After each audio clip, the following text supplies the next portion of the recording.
Christmas ewe new year के time में tourist का फुटफॉल ज़्यादा है, तो उस चक्कर में हमने एक्स्ट्रा मैन पावर लगाया हुआ है।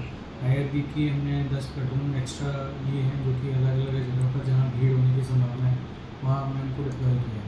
प्लस पुलिस स्टेशन का जो मैक्सिमम स्टाफ है वो भी ग्राउंड पर रहेगा। इस टाइम पर नाकाबंदी और जो पेट्रोलिंग है वो भी मैक्सिमम की गई है, जिससे कि मतलब लोगों को दिक्कत ना हो, और जो हमारा प्रिवेंटिव पुलिसिंग का कंसेप्ट है वो हम लोग उसको फॉलो करते हुए कोशिश करेंगे कि ज़्यादा से ज़्यादा लोगों को मतलब किसी को किसी भी तरीके की दिक्कत ना हो।